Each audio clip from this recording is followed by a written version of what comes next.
Hello and welcome back to the MUFC MPB channel. Of course, Tuesdays is normally the day that I do my live stream, but sometimes we have to make a bit of a sacrifice when it's always worth it. I have an individual joining me today who's been right across not only the Man United stuff, but pretty much every single global football story there's been over the last 2 years or so, certainly since I've come across his work anyway. So obviously we're going to be talking about the Manchester United takeover. And I thought, why not get Mr. Ben Jacobs on? Ben, thank you so much for joining me. And I just want to apologise in advance for probably asking you questions you get asked pretty much every single day from Manchester United fans, if I'm not mistaken. Good to be here. It's funny because if we're talking about the takeover, which no doubt we'll start with, on the one hand, people want daily updates, but on the other hand, there's frustration when there isn't daily updates. And I think that pretty much sums up the Manchester United takeover to date. Yeah, exactly that. I don't think I could have put it better myself. So we'll get straight into things because, as we've said before, we've just jumped on now. There's plenty to discuss, plenty to cover, sort of thing. So, in terms of the takeover as a whole, really, in terms of starting quite broad, and then we'll try to scope in a little bit as we get further on in. What's the possibility of the takeover being completed before the end of this year? And also added on to that, who feels in terms of their own bids for the club when it comes to Ratcliffe and the Qataris, who feels like they're more confident to get what they want? Well, I think Sir Jim Ratcliffe is perhaps more confident only because he's more flexible. And when you're prepared to buy different stakes and have different structures, then naturally you're always going to feel like there might be a route to victory. And in addition to that, we should point out that Jim Ratcliffe's club valuation is slightly higher than the 9-2 Foundation. And that's normal because 9-2 Foundation are looking to buy 100% of the club. So if Sir Jim Ratcliffe is ultimately willing to start with minority to get to control, then he can pay a little bit more. And that would ultimately be overpaying. But if he ends up getting the football club and eventual control, he might be comfortable with that. So Ratcliffe feels like he's not only playing the process, which is very different to Chelsea. Let's not forget, Rain Group were running Chelsea and Ratcliffe came in outside of the process. And when Clearlake Bowley were already in an exclusive period and the deal was basically done, and he shouted and screamed via the media and social media, and it didn't go down well with Rain Group. This time he's learned his lesson. He turned up to Manchester in person. He's been very respectful of Rain Group and the process. And I think that those who are running the process are ultimately feeling with Ratcliffe like there might be some kind of path, providing, of course, the Glazers sign off. Whereas with 9-2 Foundation, their confidence comes from the fact that they believe the bid is the best for Manchester United and that it is the cleanest transaction because it's for 100% of the club. But it's been a much more problematic negotiation because they've been using intermediaries. Sheikh Jassim hasn't been at any of the meetings in person. Nasser Al Khalifi has come in as a consultant. But interestingly, when Al Khalifi most recently was asked to kind of almost broker a deal or get 9-2 Foundation to go higher, that was at the request of the Glazers, which again tells you that they are determined sellers at the right price. So I think that the confidence of Ratcliffe is in the fact that Qatar also haven't yet just paid what it takes. And now we have to wait and see whether 9-2 Foundation do actually eventually just put down another bid. And if the right valuation is hit, my understanding still remains that the Glazers are determined sellers. But if the wrong valuation ultimately is made in their eyes and they think the club is more expensive, you're going to get a situation where Ratcliffe can be more confident because he is more flexible, whereas the 9-2 Foundation bid is all or nothing. Yeah, certainly. It's as you discussed it there, Ben. It's just so it's so difficult, isn't it, from a Manchester United fan perspective to really follow it because, as you say, from as I say a supporter's perspective, it's so difficult because you want it to happen so quickly. But when it's a transaction of this size and this magnitude, it was almost expected. Maybe not to the extent that we've had to wait for a significant conclusion to this, but nevertheless, it does almost feel like the Glazers are going to be open to selling at one point anyway. But let's go down the route of something that Man United fans potentially wouldn't want to hear. And let's say that the Glazers are still in charge towards the January transfer window. And then, last season, Manchester United, a lot of people were lauding Manchester United to be in the title race when it came to January. And obviously there was a lot of expectation, anticipation in terms of the transfer window. But if the Glazers are still in at the point of January for the month, obviously, when the transfer window is open for Manchester United to bring in recruitments, what would that potential transfer window look like if the takeover deal, or no deal, shall we say, hasn't actually found its conclusion? So what would January look like still under the Glazers? Yeah, it's a good question. And I think if we take a step back just to touch upon the last question and when the takeover might be done, obviously, if there is to be either a new majority owner, controlling owner, or outright owner in January, then after the Glazers have signed something off, there is still the completion process. And that differs from group to group. And naturally, if Ratcliffe comes in minority first, it's going to be a little bit quicker and smoother, but there's still a whole variety of box ticks to be done. So if it was to be announced even today, you would be looking at a minimum of 4 to 6 weeks. And that's about as fast as it could happen. And as a consequence, if you sort of do the maths in your own head, if we get to, for example, early November and still there is no clarity and public announcement of an agreement, then it is very likely that there will be no either new owner or person at the football club, because remember, Ratcliffe might come in as minority and the Glazers could stay under that one option and structure. But if we get to early November and ultimately there is no clarity, then it becomes very unlikely that anybody coming into the football club could influence the January window. So then if we look at what January might ultimately entail for Manchester United, I think we can say a few things. The first is January is normally a quiet window and it's very much a seller's market. So new owner or the Glazers or Ratcliffe in a minority sense probably doesn't make a massive amount of difference, especially when you consider that clubs are planning multiple windows ahead. So to come in January and influence that window in a matter of months or weeks or days, depending on when potentially it gets done, would be highly ambitious. But with the 9-2 foundation bid in particular, if they come in, if they clear the debt, if they find a bit of leeway within financial fair play, and it is urgent because there's either a name out there, Victor Osimhen, who's sort of fallen out with Napoli, Ivan Toney, who might be in demand, those kind of names.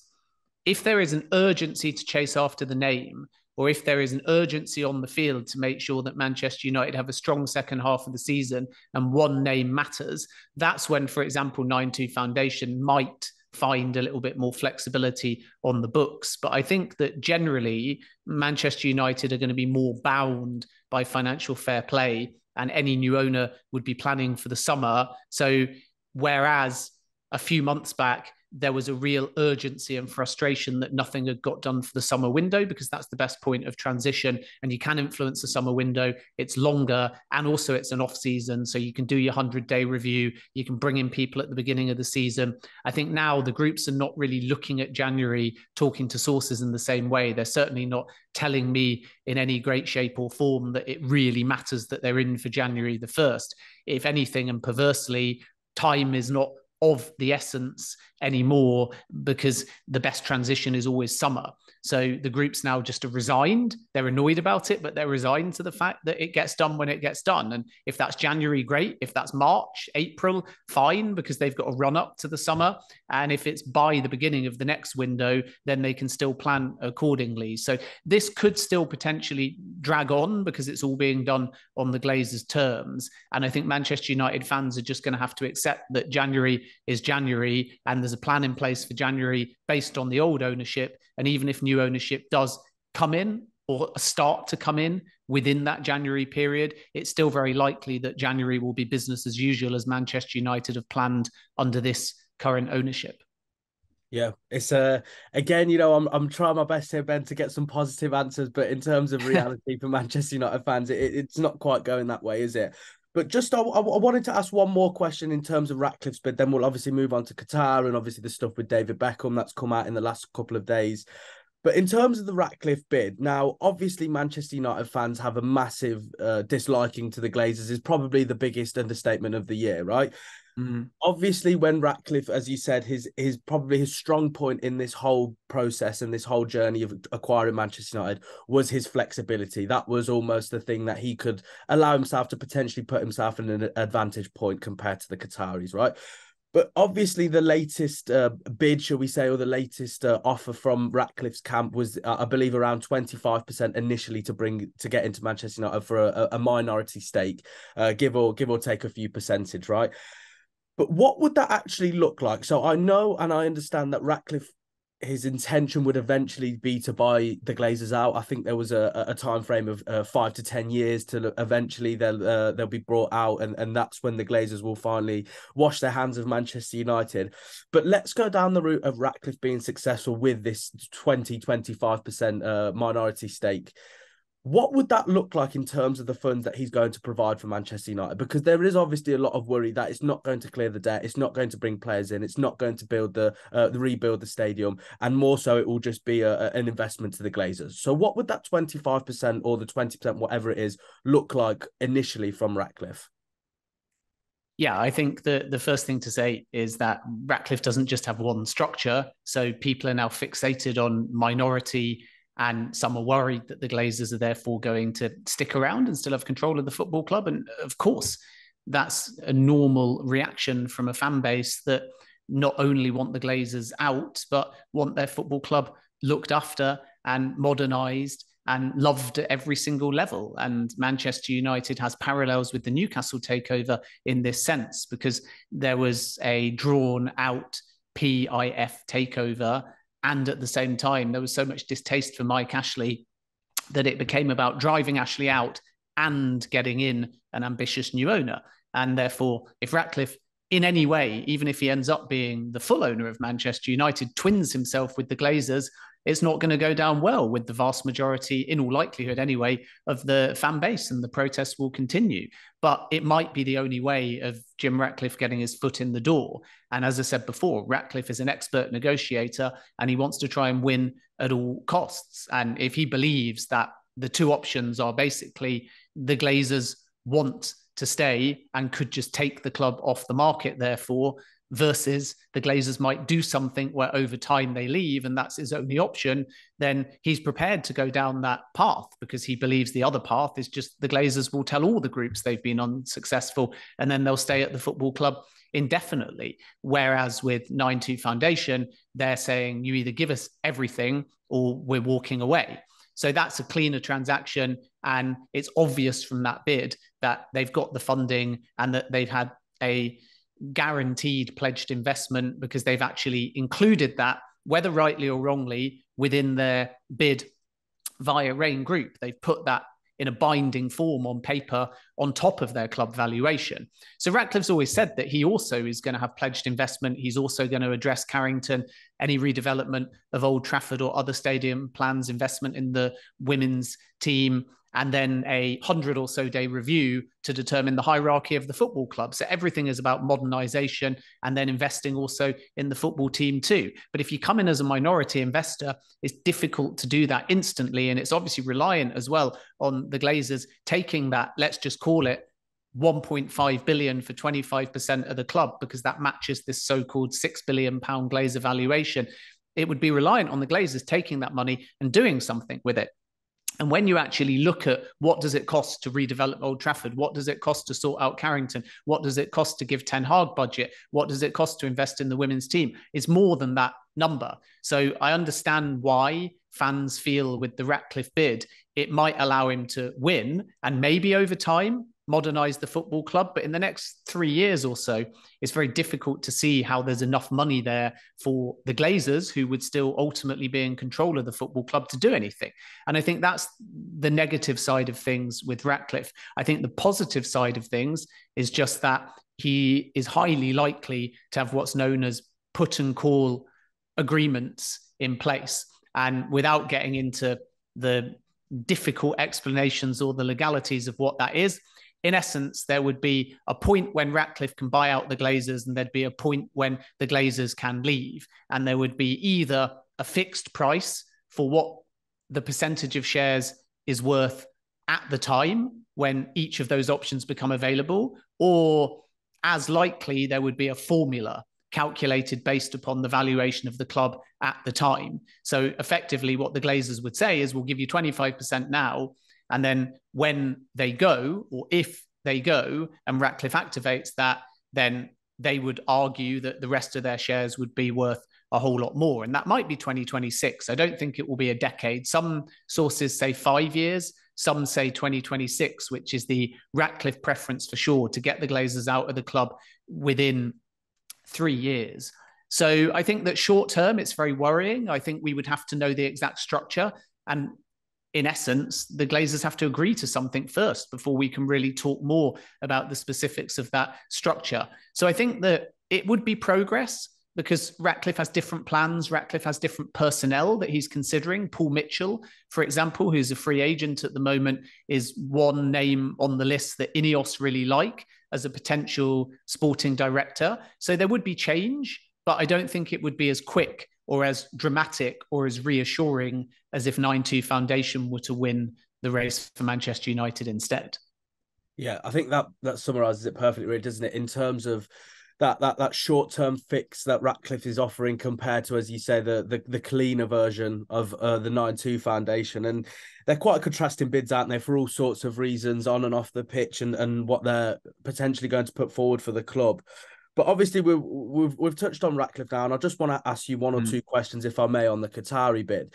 So obviously, over the last couple of days, David Beckham, not only for his wonderful documentary, has been in the headlines, hasn't he? Obviously, the clip with Sky Sports of him talking about, potentially in a cryptic fashion, some would say, but ultimately really saying that he believes he knows the right people to acquire the club. He knows that Manchester United should be where they belong, of the yesteryear success and all of that stuff.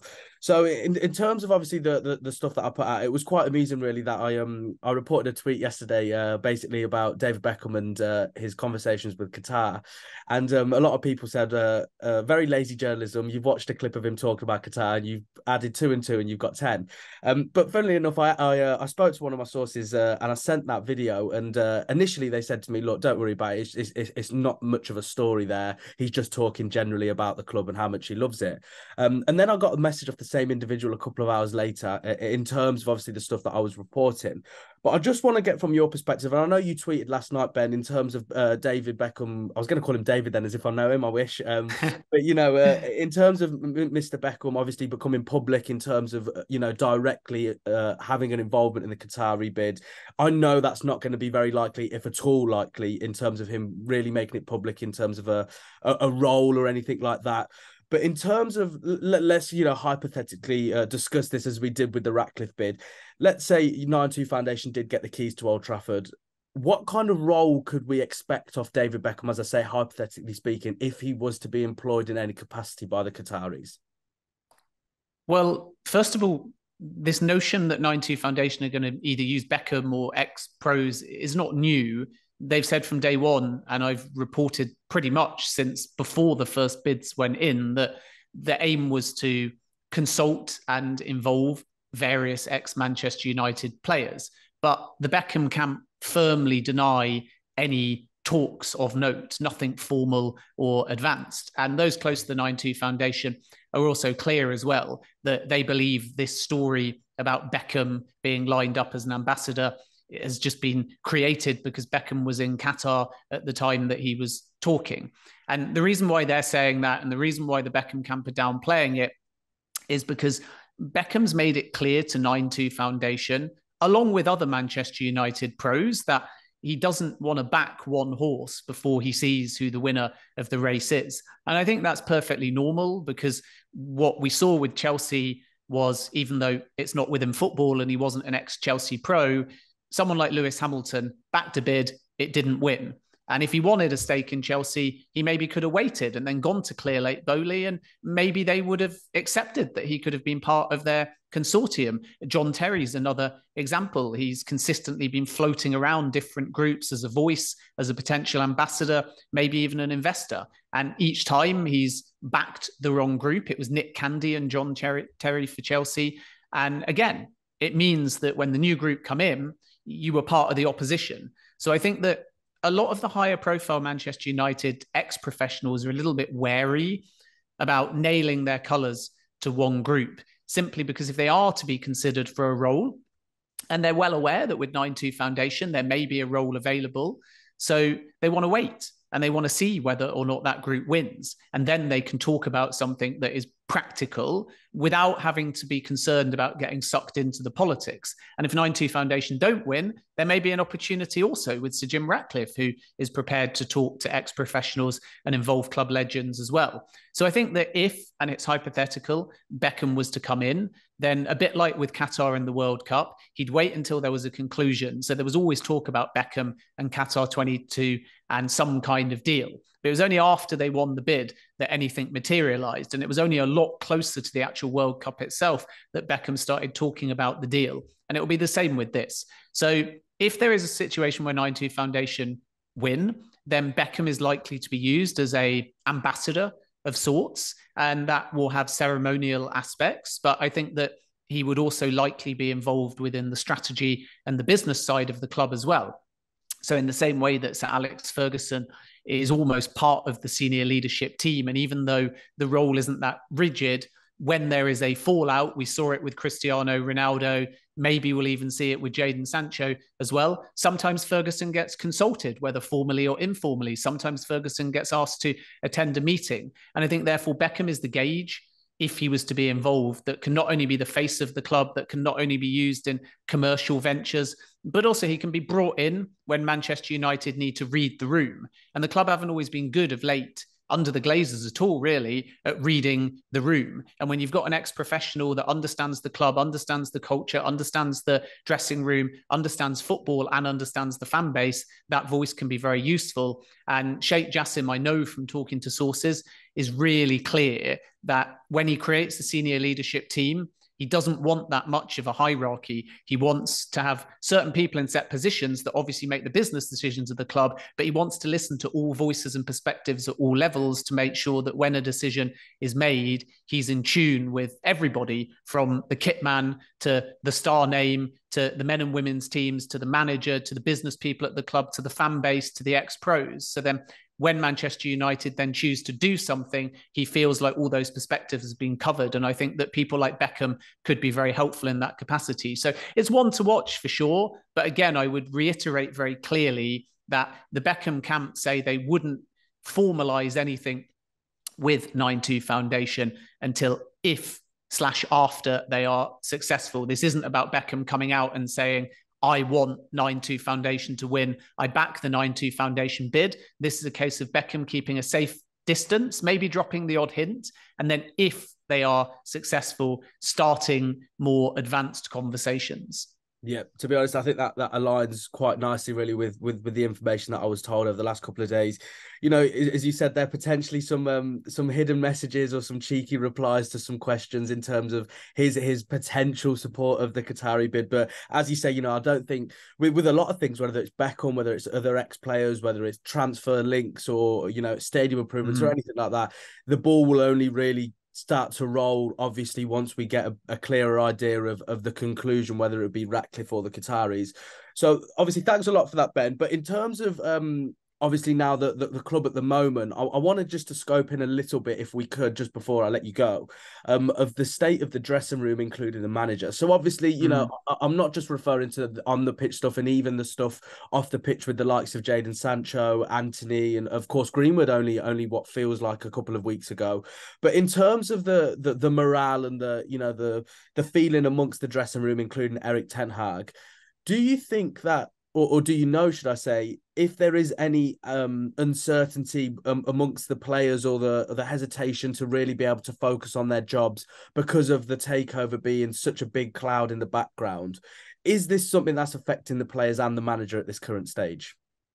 I don't think it's necessarily affecting the players per se, but it's definitely overshadowing the club. When you have uncertainty at any football club as to who your ultimate boss is, then it's going to bleed down the club. But what's clear is that the Glazers for now are backing Ten Hag, and relatively vociferously. And 9-2 Foundation sources also are quite clear that they would also come in and not look to make any kind of instant managerial change. And I think with Sir Jim Ratcliffe, it will be a little bit different in the sense that 9-2 Foundation have got bankers and experts that are not necessarily too experienced on the football side. And then if they win, they'll build a football department. Ineos obviously are already managing football clubs, so they do have a variety of football experts. So it's unclear what they would think in terms of the football hierarchy.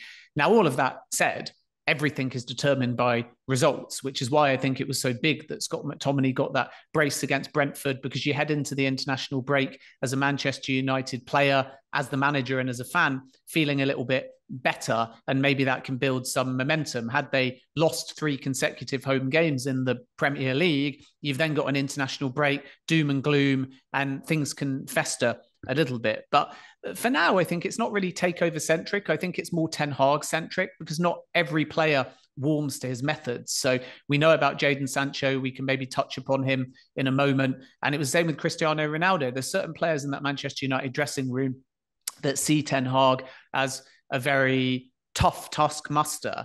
And there's others that think he's firm but fair and respect his consistency. So when Ronaldo had fallen out with Manchester United / Ten Hag, he was irritated because training at times, in Ronaldo's eyes, was a bit like a boot camp, and he was made to run things like punishment laps. And with Jadon Sancho, we know his perspective, that he feels scapegoated, which is why he hasn't yet apologized to Ten Hag. But there's plenty of other players in that dressing room that feel that it's an open door, and that if they do well in training, they'll get their opportunity. And I think the fact that Johnny Evans and Harry Maguire got starts against Brentford shows you that plenty of squad players can break in. And we have to wait and see now whether Scott McTominay gets any kind of run in the side as well. So I don't think things are broken because of the takeover. I think that Ten Hag is just a figure of authority, which is what you want in the manager, but it can and has led to fallouts as well. And because it's a club that has often been dominated by player power, if results don't go Ten Hag's way, there's always a danger, as we've seen historically at Manchester United, that certain factions of players turn against the manager. And unfortunately, even with ownership backing, that can always be the beginning of the end, which is why it's important that Manchester United go on a run of results now and get back in the hunt for Champions League football. Yeah, without a doubt. And unfortunately, at this stage, it's easier said than done, isn't it, Ben, for Manchester United? But as you say, you know, there may be 5 spots, so that can help. Exactly. So I'm now in a predicament where I'm almost supporting the English teams across Europe, which is a strange feeling for me to be, you know. But no, I think, look, it's certainly an interesting time, you know, obviously from a journalistic perspective. You know, it almost feels like the calm before the storm, because of course, once we get clarity on this takeover, you know, it will be a massive change for Manchester United either way. Whether that's for good or for bad remains to be seen, of course. But very, very finally, obviously, you know, we're only 2 months, probably less than, of course, less than 2 months now away from that January transfer window, whether we like it or not, especially during international breaks. Manchester United fans will need their United fix, won't they? And of course, things will start to turn to January in terms of probably outgoings, which seem at this stage a lot more likely than incomings. So in terms of a very final question, as you said, you alluded to Jadon Sancho there. You know, I understand that even at this stage, a mere apology probably won't still be enough to really get him back into the fold, because the relationship at this stage, I understand, is probably beyond repairable when it comes to just a simple word of sorry. But from obviously your understanding in terms of not just Jadon Sancho, but also, you know, as a wider perspective, because quite ironically, McTominay was heavily linked with a move away to from Manchester United, and then he ends up being the hero. The same with Harry Maguire, you know, he was very close to joining West Ham, and he ends up getting an assist for McTominay's winner. You know, I think it summarises exactly the uncertainty Manchester United are in. But in terms of obviously now the players at the club specifically, like Jadon Sancho, for instance, where do their futures lie when it comes to January? With Sancho, I think it's highly likely he goes in January. And it's not just about an apology allowing him to come back into the fold and then Ten Hag trying to get the best out of him. It's also from Sancho's point of view, whether he wants to apologise and whether he thinks an apology will actually change the relationship. Because if it doesn't and it's business as usual and it's still broken between them, then the apology will mean nothing, even if it's ultimately genuine. So Sancho, I think, will leave in January. And one of the key underrated points in all of this is on September the 7th, on the last day of the Saudi window, Al Ittifaq called up their president and made an inquiry for Sancho for a loan. And the response, and there were intermediaries involved, was that a loan was possible, but only with a 50 million obligation to buy. And Al Ittifaq immediately said, that's not within our budget. We're not one of the big PIF owned clubs. And they, having superficially explored the deal, moved on. And there was no indication anyway that Sancho would have wanted that move to Saudi Arabia. But in all of that detail is a price and a clear indication that on September the 7th, Manchester United would have been prepared to get rid of Jadon Sancho. And I think it's exactly the same in January. It will be 50 million, but Manchester United might have to loan because there'll be a try before you buy element with a number of clubs that are looking. I think a Dortmund return, from talking to sources, is by no means guaranteed. It's more unlikely than likely, not impossible, but more unlikely than likely, simply because he had some of the same traits that Ten Hag hasn't liked when he was at Dortmund. The only difference is he masqueraded that with incredible performances and 50 goals during his time there. So it papered over the cracks. But I think there's still a bit of a reticence with Dortmund. There's not as much in the Roma and Juventus rumours that we've heard over the last week or two, to my knowledge. And I think still a German club might be more likely than an Italian club. And any Saudi interest is ultimately contingent on Sancho wanting to go. And at this stage, I'm still not sure that he wants to make that move. But there'll be plenty of offers. It's just a case of whether Manchester United are prepared to loan. And I think loan with option will be the preference of a number of suitors. So they can assess the character, they can work out what maybe went on at Manchester United behind the scenes and give themselves the option, not the obligation, to buy the player in the summer. I think Maguire is interesting simply because we're heading into a Euros. So does he want to fight for his place at Manchester United or move somewhere else? And if he moves somewhere else, then he'll obviously want to be a regular starter, not just a squad player. And then if we touch upon maybe one or two possible incomings as well, I think Manchester United could be looking for a centre-back, especially depending on what happens with Maguire. And Gonzalo Ignacio is one to watch, certainly a player that Manchester United have monitored for quite some time. It's probably fair to add Tapsoba quite high on the list as well. And they've looked, for example, at Antonio Silva too. So centre-back seems like something that Manchester United, if they are to bring in just one in January, that they might be looking for, and that might allow them to facilitate an outgoing. And then let's wait and see what else happens, because obviously Rasmus Højlund has come in. That's the young striker for the future, but can play in the present that Manchester United want. But we know that they at least would have liked, in theory, Kane. They just didn't think it was possible. So if there's like a flurry of movement for the Osimhens or for the Tonys in January, and it might be more one for summer 2024, but if somebody makes a bold move in January for a big name forward, then one, can Manchester United find the money? And two, do they enter the race? And that remains to be seen. But we certainly can't discount it, because they might have to react to how somebody else moves in the market. And then we'll truly find out whether the Glazers have got a little bit more money than they've always hinted down the back of the couch. I think my inkling tells me that they've got probably £1 or £2 more than what we actually think in terms of the spending. But I think that's another story for another day, right, Ben? But, just to wrap things up, I just want to say a massive thank you, obviously, for coming on. And it's always good, and it's always, I think, really, really positive thing that, two individuals can have separate sources and sometimes have conflicting reports. But it's nice that we can live in an environment that we can discuss, share each other's reports and take our own from that. So I do really appreciate your time, Ben. Thanks as always, not only for obviously jumping on the podcast today, but also for your reports. It's a very difficult way to maneuver yourself when it comes to a takeover. I think the Chelsea one was quite stressful enough, but that seems like a walk in the park compared to the one that's going on at Old Trafford. So I just want to say a massive thank you for that. I think that's true, but I also think that takeovers do just take time. And at the beginning of this whole process, I said one thing: the Essen Glazers is important and is often forgotten. There's 6 of them. And I also repeatedly stressed that we shouldn't look at this in transfer times or transfer time scales. Yeah.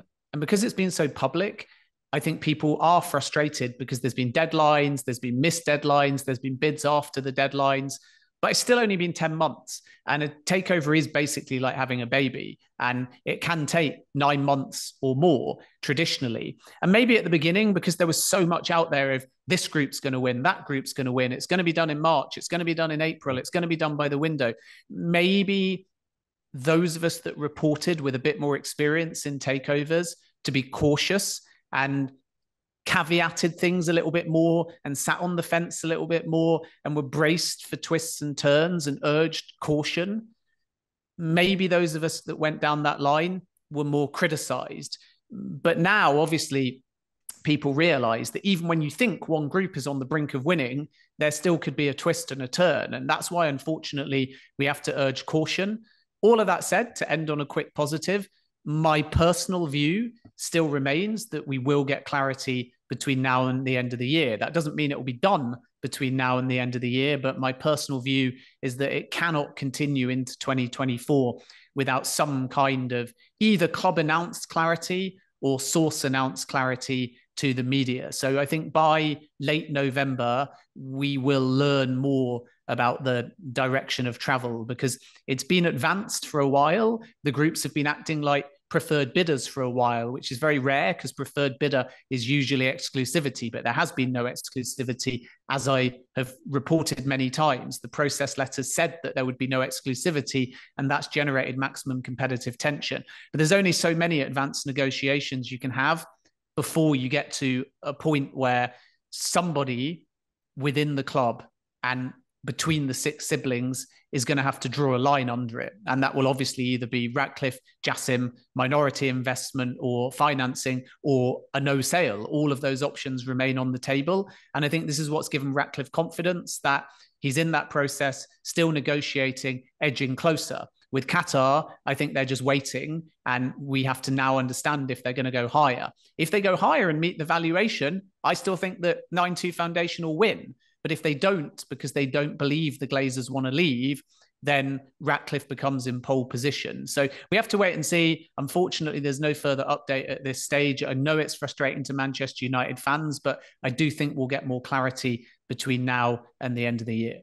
That perfectly aligns really with exactly what I was told quite literally in the last 24 hours, that to pretty much expect more of a clear idea, not the clearest idea, but more of a clear idea in the next 4 to 6 weeks in terms of where we're at. But I just want to say, to wrap up, if there's one line that anyone's going to take from this whole podcast, is a takeover is like having a baby. That is absolutely brilliant, not only from the time scale, but the stress and also the sleepless nights from Manchester United fans' perspective. But Ben, thank you so much as always for sharing your knowledge, sharing your information, and also giving your opinion on several things that Manchester United fans are desperate to obviously find a little bit more out of. You know, it's a very difficult time for Manchester United fans, and it feels like so close but yet so far.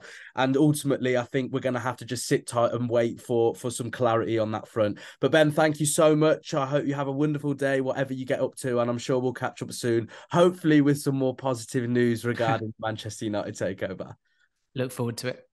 Thank you very much. And thank you, of course, to everyone who's listened to this episode today on the MUFC MPB channel. Be sure to like, subscribe, not only follow myself and the other presenters as well as the MUFC MPB page, but also follow the wonderful Ben Jacobs. He's across most things and very quickly at that as well. So thank you again, Ben, and thank you to everyone who's listened. Be sure to tune into MUFC's regular contributions to the YouTube channel, and we'll keep this page growing. Thank you very much and enjoy the rest of your day.